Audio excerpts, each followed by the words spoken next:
Welcome back to the Dungeon Master's Block, the place where we come to talk about the Dungeon Master, the most important person in the game. With every conversation, we hope to inspire as many as possible to keep on dungeon mastering. And I'm one of your hosts, DM Neal, aka Jote Maniac. And today we're going to be talking about preparing for your first convention game. Because we've realized here on the podcast that it is one thing to say something to do, and it is another thing to talk about how to do it. So we brought someone on who has a ton of experience running con games, setting up con games, setting other people up to run con games. And we will tap into their knowledge base to figure out how we and you, the listener, can prep to run your first con game and share some of our wisdoms and hopefully help everyone keep on dungeon mastering near, far, and everywhere else in between. But that's enough from me, so let's head to the meat. I'm starving. We ain't had nothing but maggoty bread for 3 stinking days. Why can't we have some meats? The blatant meat back on the menu, boys. So today for the meat, we have another special guest, Jonathon Myhre, Chief Game Master at Lurking Fears. And once again, I'm checking them all off the list as I can do it. Someone I have met in person, so I know how tall they are. It's true. So, Jonathon, thanks for coming on. I am very excited about this topic because we met at a convention. So that means we should talk about stuff at conventions. We should indeed. I try to do like 12 or 13 cons a year. Wow. So, yeah. Yeah. So, but before we get into that, we got a little bit of an interview section. And that you're already dipping into question number 1. Can you tell us a little bit about yourself and some things you think our listeners would be interested in? Oh gosh. Sure. Yeah. So I'm Jonathon. I know how people know me. It's either J, like the letter J, or Jay. I go by J at work. I go by J in the industry as well. And the industry means, gaming. You may also know me as the Chief Game Master of Lurking Fears. We're a professional gaming group of GMs that go from con to con, just running a crap ton of games, honestly. I think we're running like 400 at Origins or something like that. I don't know, something crazy. Wow. Awesome. And then a little bit more at Gen Con, but we'll talk about that later. And then I guess really the next big thing would be Mr. Dragonbane. If anybody's heard of the TTRPG Dragonbane by chance. Yeah, I've run over 1,000 hours of that. So they, even at their headquarters, like Free League Publishing, they call me Mr. Dragonbane. So it's kind of like an honor, to be honest. That's you show up and you're like, no, I'm Mr. Dragonbane. That's from Free League Publishing, right? Yeah. Yes, yeah. Free League Publishing. I've had people ask me, like, did you write Dragonbane? I was like, no, I don't actually write it, but I have written some third-party stuff for it, but that's a whole nother thing. Favorite color is purple. Favorite number is number 7. Good number. I don't really care for long walks on the beach. I'm more of a let's go in the woods and hike kind of thing. If anyone's even done a short walk on the beach, you're like, this was never fun. It's a killer on the ankles. I don't know who did it. Who thought one person was like, you know what? I don't like this, but I'm going to sell it real hard so that other people go and feel the pain I felt. It definitely wasn't Anakin Skywalker because, that guy hates sand. So I've heard. But other than that, I know you two can see it. I don't know if everybody else can see it, but I have a massive amount of TTRPGs. Yeah, you probably have triple what I have. I'm feeling a little book envy. So, Jay, tell us a little bit about what you are working on currently. It sounds like you have a lot of cons that you attend. So are there any that are coming up where you're coordinating games that you're running or anything you're writing, that kind of stuff? Yes. That you can tell us about, I guess. Oh, yeah. No, there's plenty I can tell you about. So right now, like I said, Lurking Fears, we're gearing up for Origins. That's coming up less than a month now. We will be running, it's actually 300. I'm pretty sure it's over 300 games. Free League Publishing, Modifius, Mongoose, Shadow Dark, Arcane Library, lots of Shadow Dark. Yeah, then Gen Con turn around. Well, actually, no, there's one in between that. CharCon. Anybody going to CharCon in West Virginia? It's a small con. That's like 500 people, maybe 400 people. But yeah, I'll be there for that one, running some stuff. Gen Con right after that, just a couple weeks afterwards. Gosh, we'll be there we've got 400 games for sure for that one. Again, same publishers. But that one, I'm actually working on some special events for. I'm writing some Dragonbane stuff. Dragonbane and the Electric State. I don't know if you all have heard of that one. No. It's another one from Free League Publishing. That one's a lot of fun. Have you all heard of or seen the Electric State, the movie with Chris Pratt? I have not. Oh, okay. So there's a game associated with that? Yeah, so there's a game. The game is actually a lot of fun. I don't know how the rights were kind of like moved over so that a Netflix movie was made with Chris Pratt and whatnot. But with that being said, it's kind of like a post-apocalyptic world. It's set in a alternate time span where, you can kind of hook into the internet. Think of like Ghost in the Shell. Like you can, jump into the net and kind of search it and do all kinds of weird things. But there's robots and you can be a robot, but there was a robot revolution. I'm gonna just kind of cut it there. You just got to check it out. Nice. The art, I'm looking at the Free League site. The art is crazy. So it looks very interesting. Last thing I'll say about it is that the guy who basically made the concept come together, his name is Simon. He's an amazing artist. He does this thing where he goes to the people at Free League Publishing and he's like, hey, I have this idea. And before he even tells them what it is, they just say yes and they say do it. Nice. Because it was an art book before it was a game, before it was a movie. Oh, okay. Huh. That's usually flip-flopped. Interesting. And Simon's done other great artwork that has turned into books as well. So if you get a chance, definitely look at Simon's stuff. But yeah, back to Gen Con. We're doing some special events. I'm writing a trilogy of adventures for Dragonbane. It's kind of a Van Helsing and Twilight. So Two bastions of American cinema. Yeah. Yeah, exactly. But yeah, no, I'm writing 3 adventures for Dragonbane to be done as a special event there at Gen Con. And I'm actually, one thing I didn't mention in the, who am I also have my own little company called Midgar Press, where I publish my own adventures and stuff like that. I co-own it with my business partner, Bill. So yeah, that's going on. Let's see. If there's anybody that LARPs out there, live action role play, I will be at Drachenfest, US in Pennsylvania, literally the day after Origins. For like 2 weeks, I'm just going to be on the road. I'm not even going to be home. I'm going to Acadacon. I'm going back there. Yep. We like to surprise our guests with a surprise question. Neal, do you have one in mind? Yep. I got it. Like, what's your first con memory? So, fun fact, I only started going to cons in 2023. Then I hope you remember. Yes. Yes. Well, okay, perfect. Here's the best part. So, my very first con was called Lexicon. It's in Lexington, Kentucky. It's a great little convention. It's more of a board gaming convention, but about 400 to 500 people at the time. I think it's now like 600 people. My first time, like, actually running a game at a con, there was maybe 50 to 100 people that were just like playing the RPG section heavy.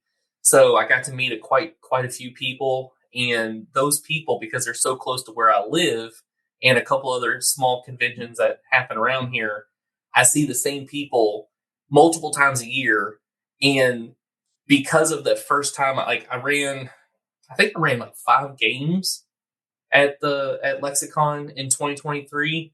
And ever since then, I have like the same players that will find me at these conventions. They'll be like, hey, are you running something again? Are you test playing anything that we can jump into? And So that's pretty cool. But I went from Lexicon in 2023 right into Origins 2023, and I ran 38 hours at Origins 2023. Was that a week's worth? How many days is that? Wednesday, Thursday, Friday, Saturday, Sunday. That's a lot of games. Basically, like, thankfully I had friends there and they were bringing me food. Yeah. I would have the mother of all headaches after that. My goodness. I have this bad tendency that it's called Toxalot. It's a bad disease. I'm pretty well known for it. So. Oh man. I mean, I think all podcasters suffer from that a little bit, at least, right? But yeah, I'd have to say that's like my first con memory. That, having Lexicon and then Origins right back to back. It was to go from like 400 to 500 people to 20,000 was a huge difference. Yeah, and it's also one of those things where, like, time, a lot of people are like, oh, I've been in the industry for X amount of years. And it's like, I don't know. I need to know more. I need a lot more information about that, because you're talking about, like, you've only I air quote so heavily with that. Like, I've only been doing this for X amount of time, but it's like, yeah, but I caught up and passed you. It's like, sure. It's like a guy, like, I'm drag racing on a bicycle, and then this guy's got like a jet fueled drag car, and it's like, okay, but wait, what? And it's like, well, yeah, cool. And I'm just like, wee, bling, bling on my bicycle. Like, sure, I've been doing it for 40 years, but if I only play once a month, or I only run a game, I only am capable of going to a convention once a year. And it's not to say that either is any different than the other. It's just to say that, like, time in the industry becomes irrelevant, because who's to say what you're doing and how you're doing it. Right. But it is the perfect lead into the topic at hand, because what I have realized over time is that there is a thing that I have been saying, and we as a podcast have been saying to do, and then we have not been telling you how to do it, which I feel like is a bad shame on us. Like, we say, go run a game at your local convention, and then we just have no follow-up of, like, how would you run a game at a local convention? And I realize we should equip you with information. So Jay, we've invited you on to talk about running your first convention game. And, like, especially, and I assume that, like, as the chief game master, you're uniquely equipped. And especially when you're talking about setting up that many games, the number of new people that you're interacting with has to be fairly high, I would assume. And also to say the number of people that you're interacting with that are experienced game masters who are then trying to run their first game, which I think is also another important thing to hold on to, is, like, you may have been running games at home or wherever for, again, 2-3 decades, but have never stepped into a convention to run a game. And, like, that's the whole point of this conversation, is those are markedly different. And that's the conversation we're trying to have. No, I mean, it's so true. Like, I've been playing TTRPGs for a dozen years, It was only like maybe 6 years ago that I really started to run my first game. And that was just because I wanted to play more games, and you play more as, the GM, as the game master. And this is another thing that I forgot. I forget all the stuff that I do. I'm also the president of a local organization called Nerd Louisville. We put on games to, we put on games for people to raise money for the youth, so we can run games for them to pay for it fully. That's awesome. Basically, don't do drugs, get addicted to TTRPGs, But it'll ruin your life in a different way, but exactly, only in the best ways. It was through that organization that I'm the president of now, Nerd Louisville, that I met my I call him my best friend, because I talk to him basically every day, and we do all kinds of stuff together with games and, going to movies. We actually went to go see Godzilla when it came back in theaters again, but his name is Matt, and Matt was the creator of The Lurking Fears. And, he knew me as a game master, and he needed a couple extra ones. So he looked at me one day and was like, hey, do you want to come run a game at a con? Well, I had always wanted to go to a con, and I just never really made the connection of saying, hey, I want to go to a con. I should pick myself up and go. So, when Matt invited me, that was when I, ran a couple games at Lexicon, and then I ran, 38 hours at Origins my first time there. So running games at cons, like you said, people have been gaming for a long time, and they've probably never even thought about or had the opportunity to run a game at a con. It's very interesting because conventions are kind of like integral to the creation and the proliferation of tabletop gaming as a hobby in the first place, right? Like Geneva Convention, or I don't know if it was ever called, was it Lake Geneva Convention? Anyway, that sounds funny to say it. Yeah, no, in its very early conception, when it was in Lake Geneva, it was called Lake Geneva Convention or Gaming Convention or something like that. It had that full name in there, but then it got moved and they just cut it to Gen Con. But yeah, it's been going like, for don't use mustard gas in war, and they're like, wrong, Geneva Convention. Yeah, people are showing up. Yeah, but it's fascinating to know that like the Gen Cons have been going longer than D&D has been published, and longer than tabletop gaming has been like an official industry. So that's interesting. But you're right. I feel like there's a lot of people, like, for instance, all of my players who I've ever run games for have never been to a con. It's just something that a lot of people don't think about doing, or maybe don't know is happening around them. Oh, it's so like weird. If you're in the industry, you know about it, but if you're not in the industry, you don't think about it. Yeah, I guess. Yeah, and like I take that back. One of my players, he's kind of on again, off again, has gone to one convention. So, but it was one. Yeah, and the percentage of and I think about the cruise as the cruise is an event, but like it has con-like feel.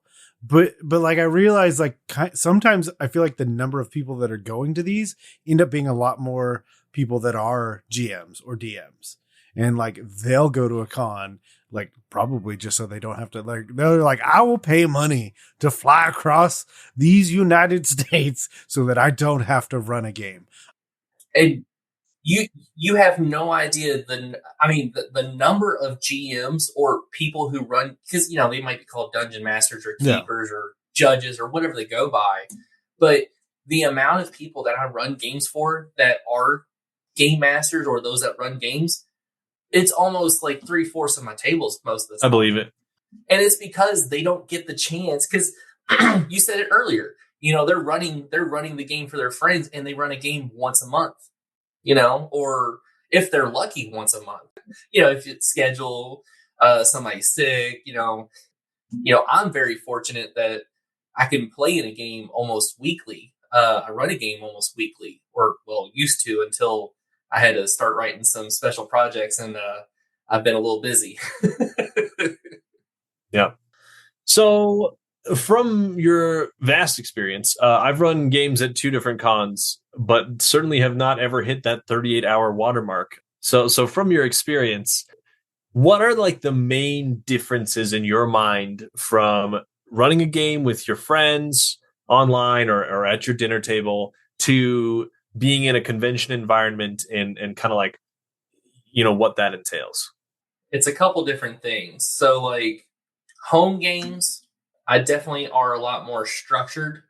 I'm a lot more rules heavy. And, if you think about it, the people that you're running a game with at your home table, not your local game store, not your LGS or anything like that, your home table or the table that you go to your buddy's house and run, every other week or once a month. I mean, these are people these are people you trust. So like, if you get something wrong, or they have a better idea of your, they know when you're, pushing through on something, or if you're being completely honest.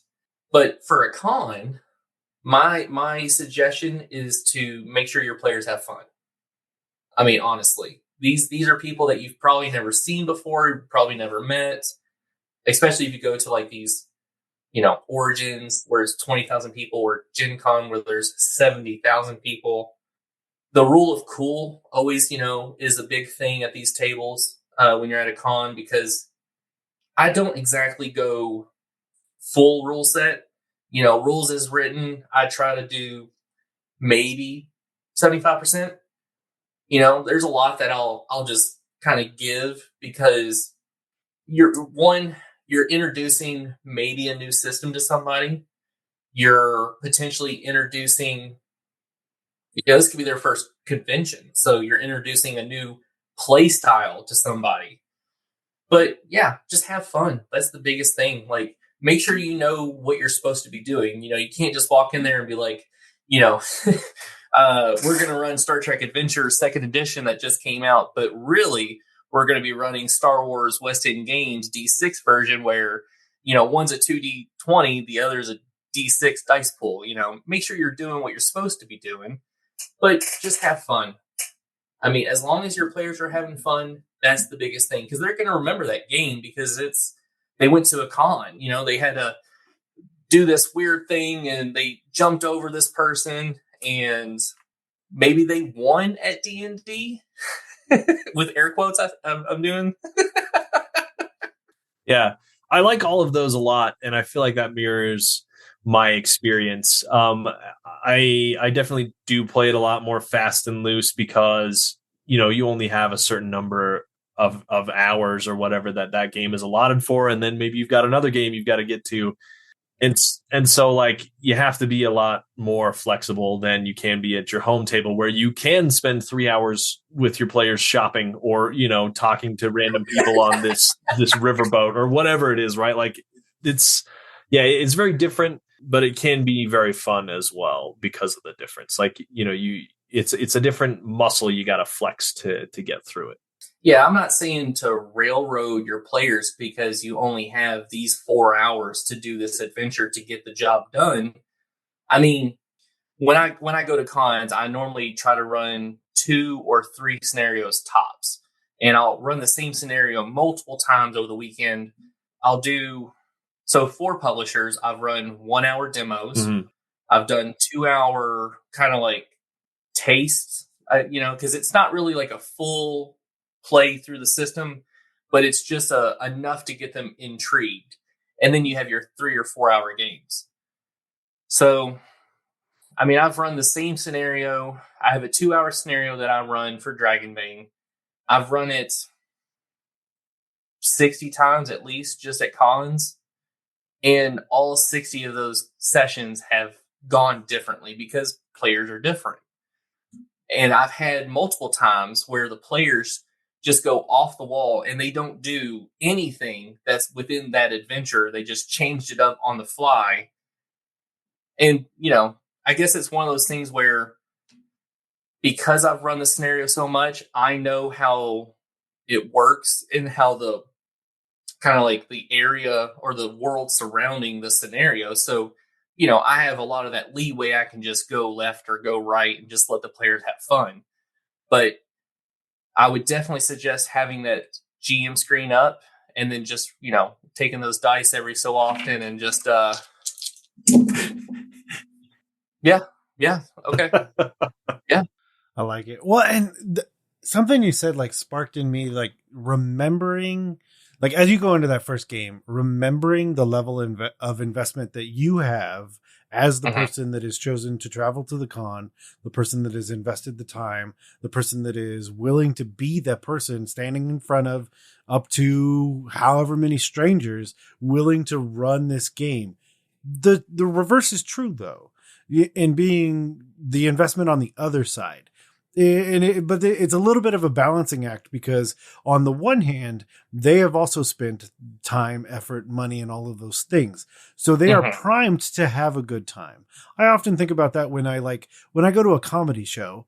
It's not surprising to me that I laugh when I go because I paid money to go see the comedian. I prepared my brain to go laugh. I got there and shocking. They were funny, but in the same way that like these people that are sitting down at the table for the vast majority are sitting down with the intent and, investment to have a good time. Like that's like you meant, maybe that's what I'm connecting. Like you mentioned, like that's what they want. Like in whatever you can do to facilitate the fact that they have a good time and walk away with a strong memory of having a good time. Like that's it. That's the whole game we're doing, is just making sure that they have a good time. It is scary. Don't get me wrong. It's a big point. Yeah. It is scary because also they have invested in time and money and effort, and you are trying to, it is on you to ensure that they're having a good time. So it is a balancing act, but the positive there is that's what they want. That's what they're looking for. Yeah. Yeah. And I think I actually forgot to bring that up because I've been told I just bring it and I don't even think about it. The energy, it takes a lot of passion to run the same scenario 100 times. It's going to get dull, don't get me wrong, but I'm very animated when I run a game. I'm standing up, I'm moving around, I can't help it. I use my hands a lot. Like that's just how I am. I'm a very animated person. I have a lot of energy to do that. I think that helps me, but I would definitely suggest if somebody's coming to run a game at a con, bring some energy, because that's what they, like you said, that's what they're here for. That's what they want. Yeah. The only caveat I would add to that is obviously it's a tabletop game. And so there is a contract, a social contract between you and the players. You're going to try your best to make sure they have fun. You're going to be animated, but also they have to hold up their end of the deal. And you're inevitably going to have a player or two where you're going to have some problems. So that segues into my next question, Jay, which is what is your suggestion for like noticing who you might have a problem with? And then what are some of your tips and tricks to deal with what you can tell is going to happen? I'll just give a quick example. I was running in my first con, some games, just little 1 hour one shots. And there were two players who immediately just like started bashing heads and conflicting and like arguing over who would do what and like starting to try to PvP. And so it was like, okay, this doesn't happen at my table, but now it's here and I got to deal with it, So that kind of like escalated to a point where I had to address it.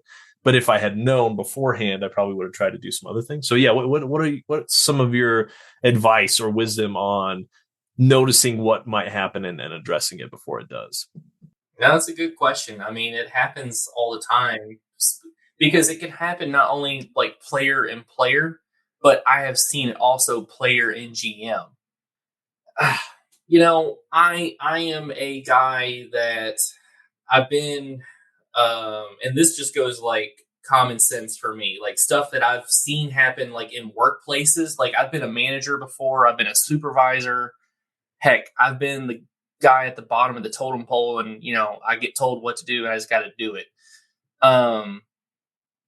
And I use laughter for a lot of my problem solving, I guess. A little ha-ha, hee-hee. Not a hee-hee, but a hee-hee kind of thing.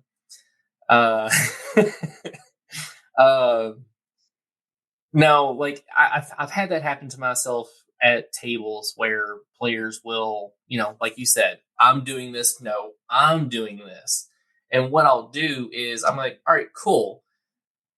Basically, it's you put the extra large t-shirt on them. So they both have to like, they have to both be in the t-shirt together. Yeah. And the friendship shirt. Together. Yeah. The friend shirt. Yeah. I saw that on the internet somewhere. I don't know who created that, but that was the most funniest thing ever. Basically, so I can give you a direct example. So this was 2 years ago, two players, both playing rogues, or thieves or, whatever kind of archetype, but basically, they were trying to steal the same object. And they're like, no, I said I was going to do it first, but I rolled higher. Well, I have a better score. And I look at them both and I'm like, while you guys are having this conversation out loud in character about stealing the thing, somebody overheard that and they've already started calling for the guards. I basically just diffused it where By the end of the session, they both looked at each other and was like, we should have just done that together. Like, yeah, you probably should have.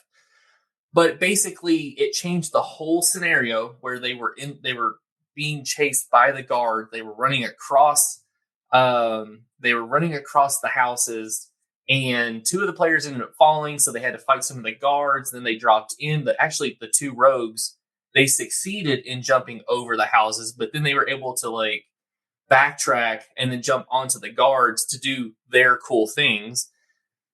But yeah, no, whenever they're trying to do a single thing and they're trying to fight over it, I just take that out of the equation.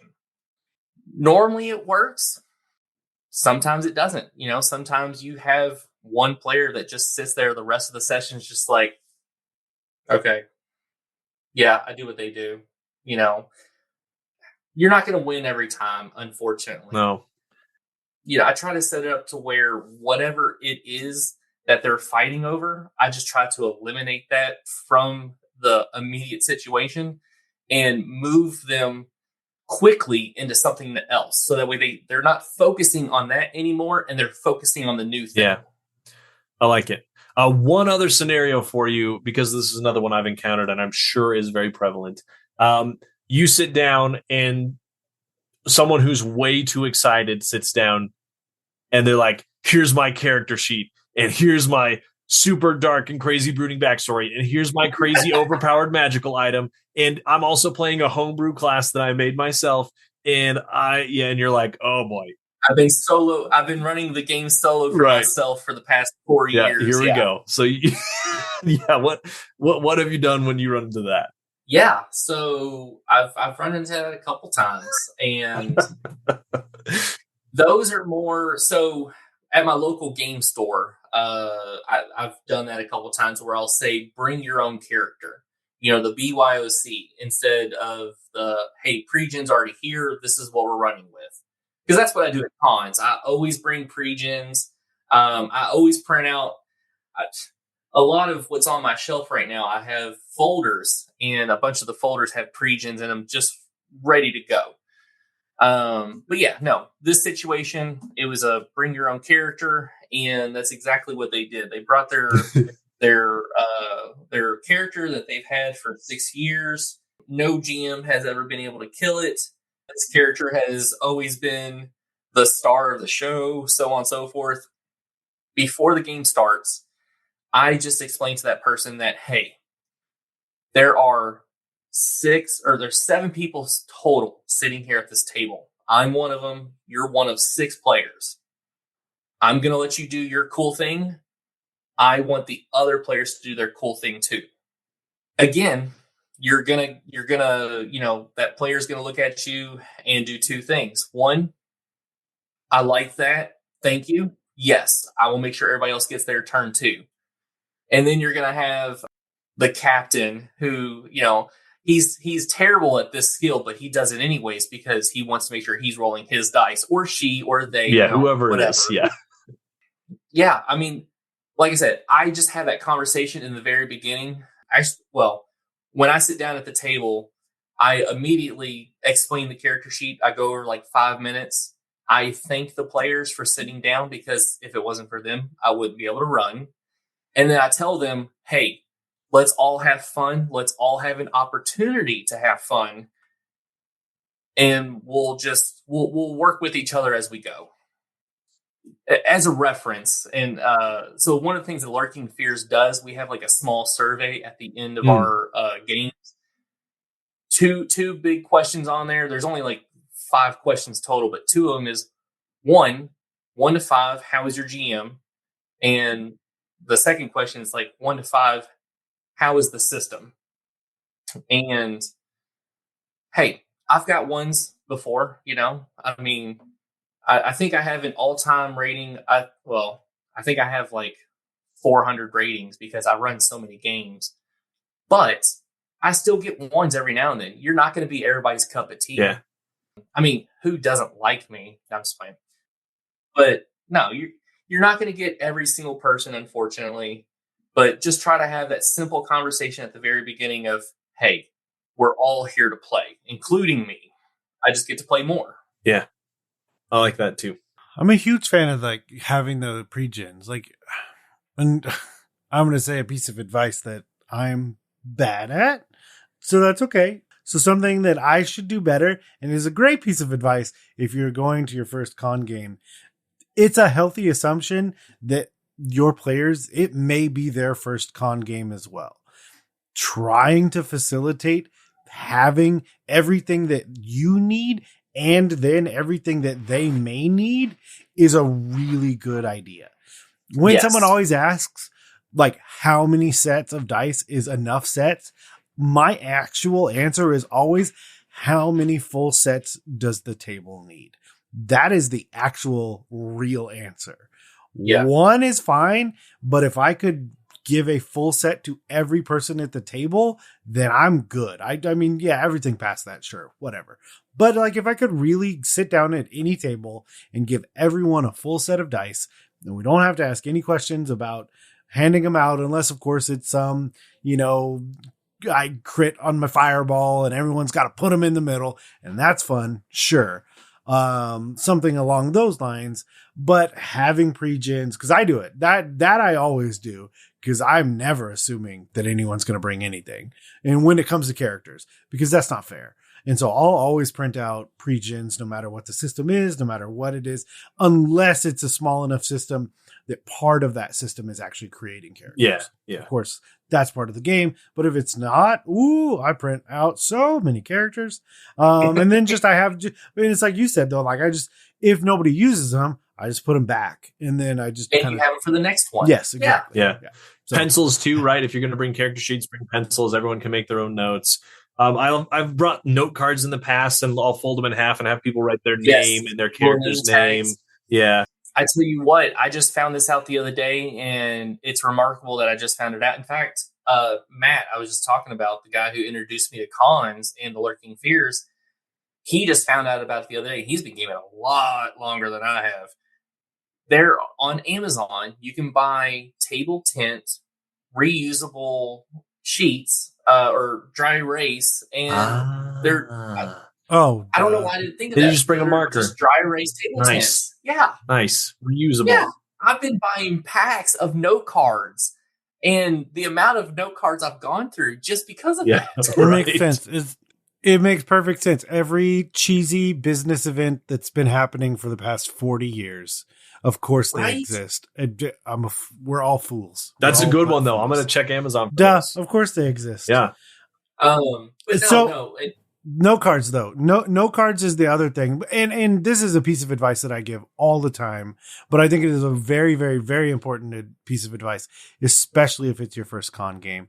I call it the note card method. I don't know where I picked it up, but I always say it is I give a note card to every single person. I say, hey, write down 3 to 5 things that you would like to see in this game. I'll promise you one. That's it. I can't promise you more than that, because inevitably the number of people that write contradictory things on their own 3 to 5, I'm like, well, you can see that your own note card can't happen. Like, your 3 things don't all get to happen. So but it has the chance to give a little insight into the individual, because if they're looking for certain things, you can be like, okay, I can kind of see what kind of player you might be. But there's something you hit on that I have never, ever thought to ask. And again, like, this is why we have these conversations, so that our own insights and inspiration can be shared. Well, my with list others. is not in order by no means. We'll have something by the end, but not right now. But I think about when I was at the last Acadecon, I was given knowledge that one of the people sitting at my table, she was probably like 10 to 11-year-old girl. Like, it was, I was told it was her first time playing D&D. That's valuable knowledge for me as the person running the game for her. So, but so, like, I was given that clue in, and like, this conversation just dawned on me. Just open the conversation with, like, hey, like, is this anyone's first con? Yeah. Like, why would I never have thought to ask something like that? But knowing that it was her first time, like I catered to that, knowing that like her experience and like everyone at the table knew that, and everyone at the table had buy-in for that, knowing that it was her first time playing D&D. And like I catered to that. They were all orcs. She wanted cats or an ice, and everything was themed around ice because I had a frost giant at the end. It was a little bit higher level, but she had both her dad and her dad's friend there. And so like, so I didn't have to necessarily like carry the mechanics for her because they were, they were helping her run her character. So that I knew that aspect was covered, but she wanted cats. So all my orcs were cats. What do I care? Like, I don't care at all. I just do. All the short swords are just claws. It doesn't matter. Wait, is that a rule of cool? Hang yes. on, what? Yeah, literally cool because they're ice cats. I described them with like all these like all these ice coming. Yeah, all this ice coming out of them, doing all these attacks, and she was super excited. And so, like, that's the whole point for her. It was her first con game, and so like I realized that, and first time ever playing D&D. So like I changed everything about what my game was with that knowledge. And so it's trying to find really small questions that'll give you as much insight as you can into the players, because again, I don't know them. There's no way. Yeah. I don't know anything about these. I likely anyways, I don't know anything about these players. Like there's some tables that I run at cons, like Jay, you mentioned earlier, like you have that set of people that are always seeking you out, and like that changes it. And I have that as well. But most of the time, no, like I've never seen these people and may never see them again. So like I need to try and dig into who they are. Yeah. You know what? I'll give you one even better. So I was just at Buckeye Game Fest. It's in the same spot that Origins is, Columbus, Ohio. Last year, I had a great group of players. They were playing. They also came to Origins. Well, one of them has been a player for 30-something years, never been a GM. I always like to ask at the end of the game, or sometimes in the middle and in the beginning, but like, who are my GMs?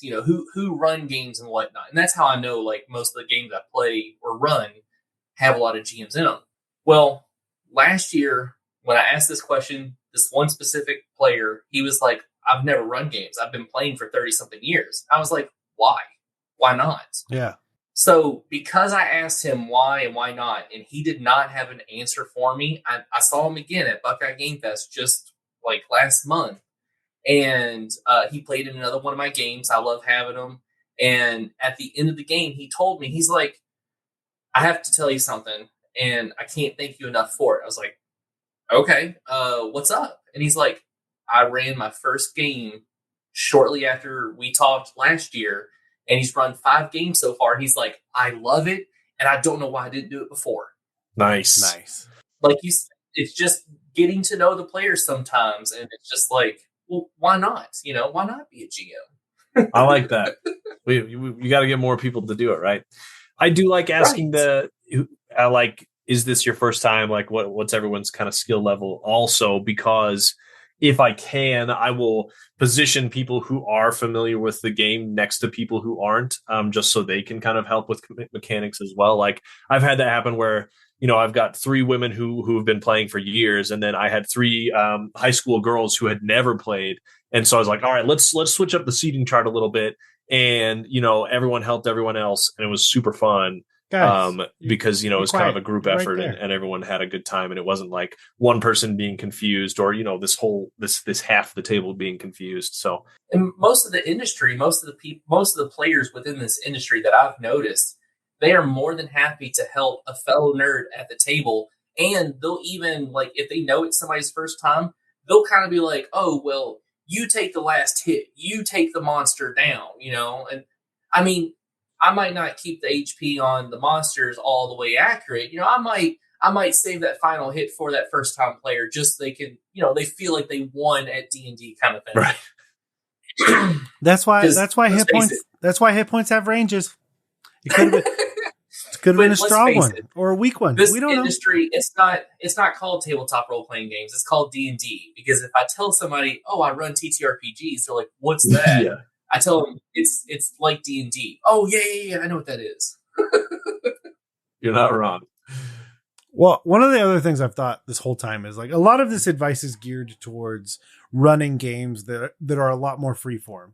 If you end up finding yourself in like a really structured version, a lot of this stuff is going to be pre-built for you. A lot of rails are going to be set up. Are you talking if you're like epics or that kind of thing?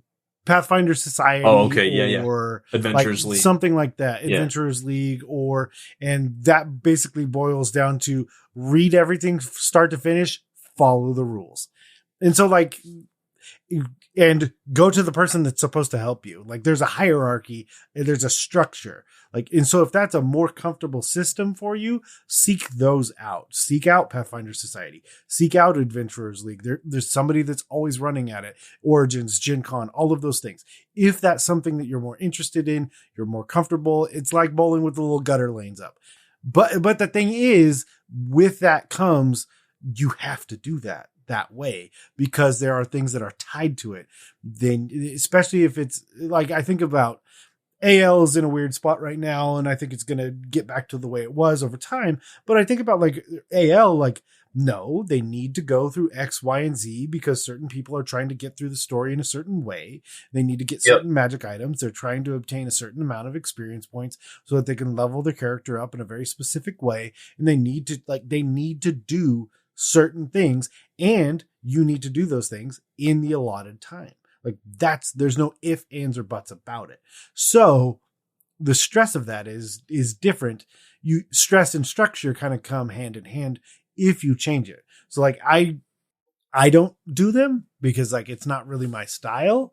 I have done them and I'm certainly very capable of doing them, but I have found that in doing them, I would do them if someone needed me to do them.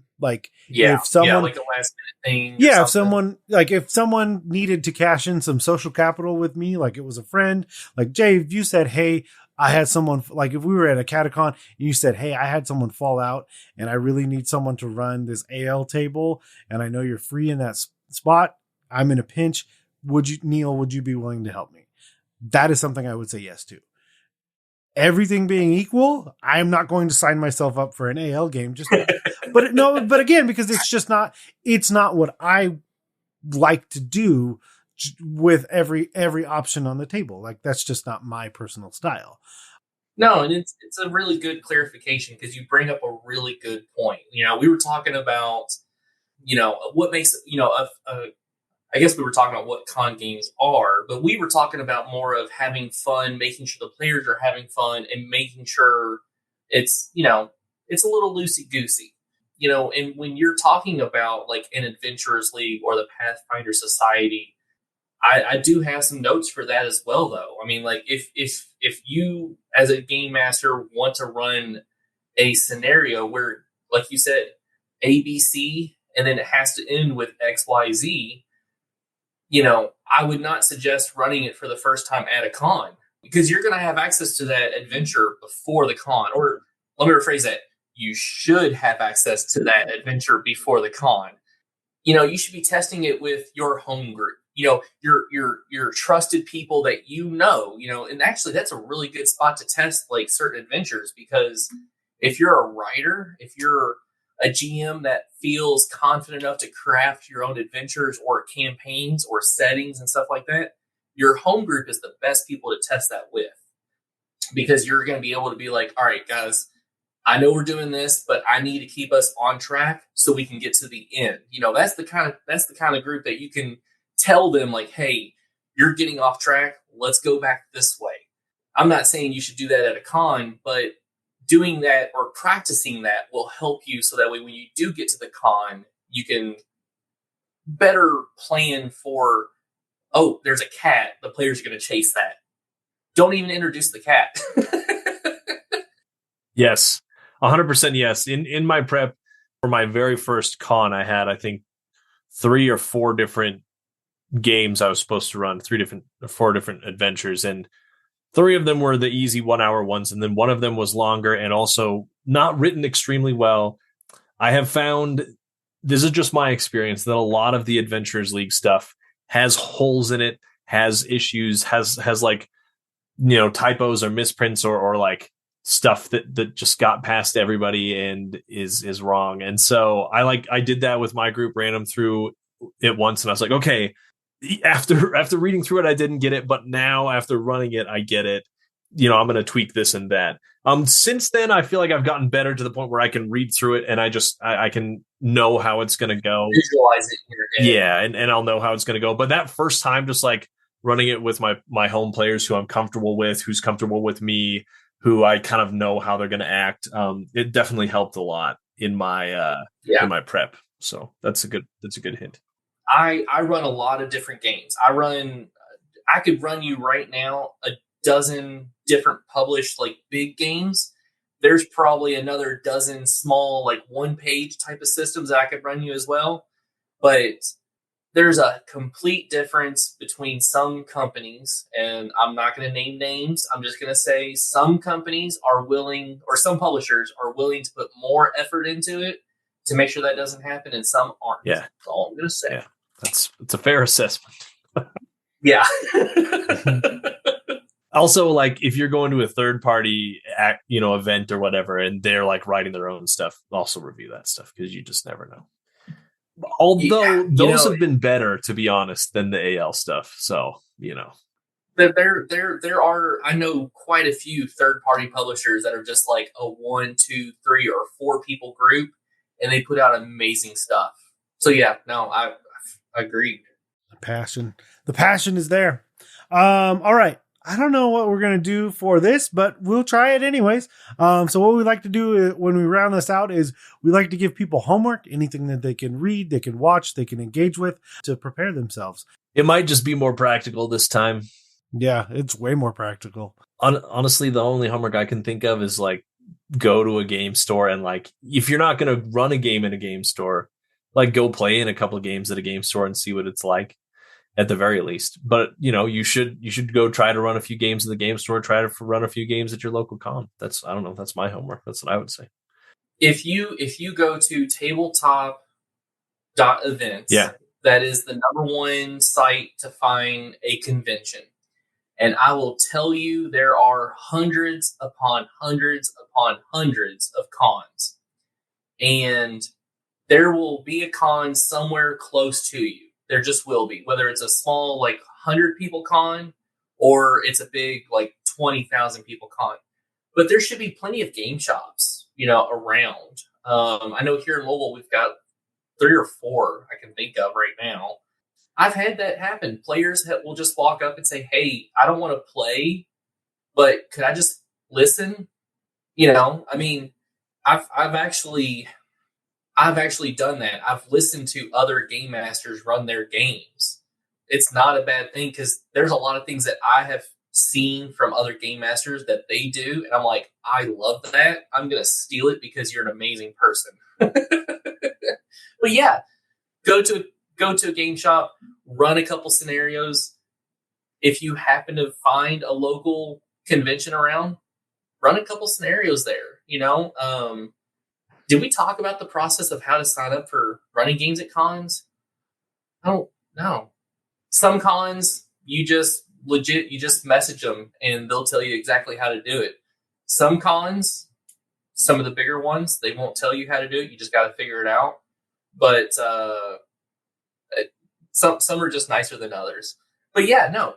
Most of the time, you can find like a game section and it says submit games. You just go to submit games and it'll ask you the title, the system, how many players, any information about the scenario, or what do your players bring. Definitely suggest bring dice. Yeah, a lot of them that are local to me anyway have Discord groups for the GMs to all like coordinate beforehand who's running what times, where, who's on call for like character creation, that kind of stuff. So yeah, tabletop.events is going to have information. A lot of them will have social pages or whatever, but honestly, like every single one of them is going to say, yes, please come run a game for us, unless it's like a week before, because they all need DMs. They all need GMs. No one's going to turn you down. It's a little worrying sometimes to me where I'm like, they don't know me. They don't know if I'm skilled or not. They have no idea what my experience is, but they say, sure, come run a game. I mean, a lot of them will give you ground rules. Like here's our rules. But the worst they can say is next time. They'll definitely have you if it's far enough out. I will say that there has been some cons that I've run at where the game doesn't fire. It doesn't start because it doesn't have enough players. This is a really good opportunity for GMs to learn how to run a scenario for maybe a smaller group. I've the most I've ever run in a single game is 8, and the lowest I'll run for is like 2 or 3. Like if I'm just doing a one-on-one, doesn't really help the scenario. But if there's 2, most of the time we can make that work. 3 is definitely better, but that 5 to 6 is the sweet spot. Yeah. And the worst thing that happens is you don't run that game, and then you get to go jump into someone else's table and see how they do things, and you get to play, which is always fun. Yeah. Yeah. My advice doesn't work. I tried to make it work online, and I just don't think it will. So my advice was going to be to look up like recordings from conventions. My advice is not to do that because I hesitate to give that piece of advice because one of the main things that you're going to gain from that are people doing it at a level that this is not what we're talking about. True. You're going to get things like Acquisitions Incorporated. You're going to get things that are staged and prepared to a degree that we are not talking about in any way, shape, or form. Professional voice actors, people that have done this as their career. Like that is not the standard to which you are going to hold yourself as your first con, and maybe never. And that's totally okay because it is in a very real way staged. It is a staged performance. What they are doing. That is what people paid to see. It is an agreement between the stage and the audience, and everyone is having an amazing time. In the same way that the agreement between you and your table when you're running that first game is that everyone have a good time. So my advice is counter to what I thought I was going to say. If you happen, it's not to say it's not out there. I just don't think it's very attainable to try and find what I'm looking for. Like if you can find someone that happens to have recorded their con game and you stumble onto that and you're able to observe it without physically being at a con, great. If it's the main stage at PAX and you're watching Chris Perkins run the Acquisitions Incorporated team, that's not it. That's not what I mean. Not at all. Yeah. I could potentially give y'all some advice too on if you want to do like a staged game. I've done a handful of them, recorded, not recorded, on a stage, digitally. I mean, little panel action. Again, I've done some panels. I'm working on panels, that's for sure. But I'll tell you, ultimately, my advice that I'm giving you guys, I'm not saying it's the best. I'm not saying it's the worst. There could be better ways to do it. There could be worse ways. There's always worse ways to do it. This is just stuff that's worked well for me, and if you see something and you see me do something or you hear me do something and you're like, that's good, but I'm going to improve it. Do it better than me. I love doing that. Not improving on people, but just like stealing stuff from people. It's so great. Oh, yeah. Because your players don't know. They have no idea. Yeah. Well, I am super excited to potentially meet you in person, Jay, at a Catacon this fall. I am in the works with negotiating with my better half on making that happen. So if it happens, I'm super excited. But if not, then I'll just have to ask Neal how tall you are, and that'll be my only frame of reference. 7 foot. It's impressive. All right. Well, 7'1". Right. Yeah. My bad. No, but yeah, thanks so much for coming on, Jay.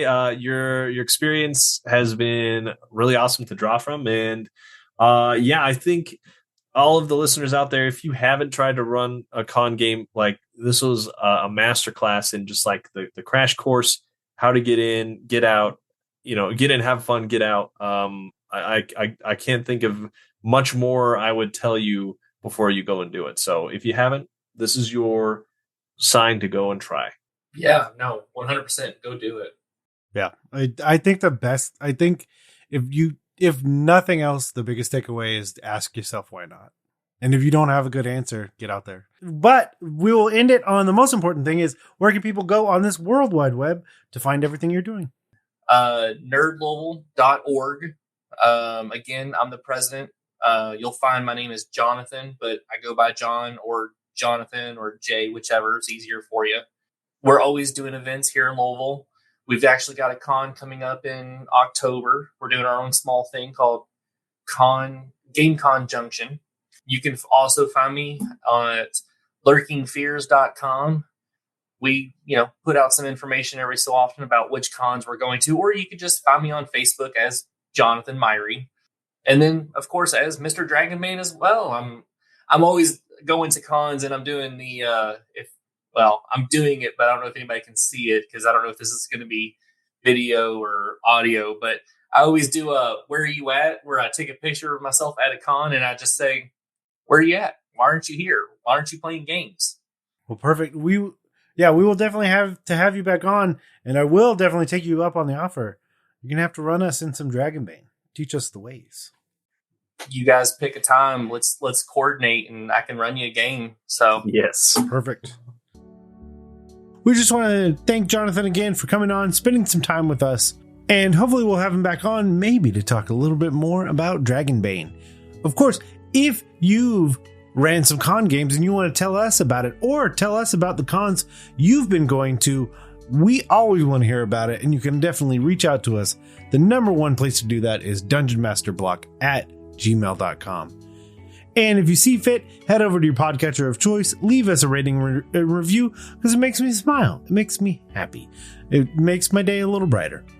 And of course, if you want to head over to your social media platform of choice, you can always find us at DMS_block. That's DM's block. Or of course, just type in Dungeon Masters Block. We should show up. And as always, the Dungeon Masters Block is a proud member of the Block Party Podcast Network, where you can check out other shows like Knocked Prone, The Bad Venture Club, Dungeons and Dragons and Daughters, and very soon, more. But as always, thank you for listening to the Dungeon Masters Block, the place where we come to talk about the Dungeon Master, the most important person in the game, the only person capable of playing gods, killing characters, and lowering the ego of everyone else at the table. I'm DM Neal. Good night, good luck, and keep on dungeon mastering.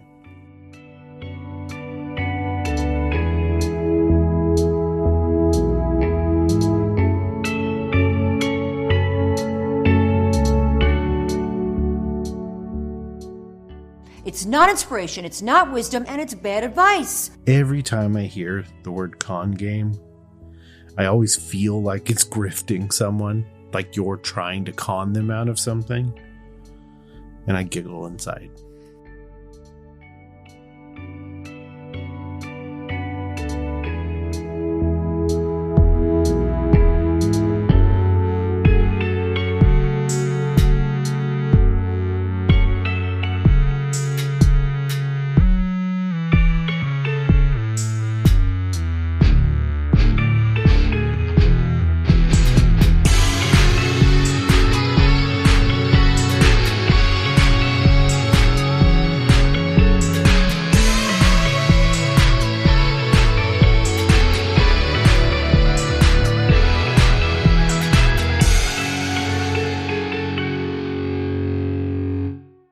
Goodbye.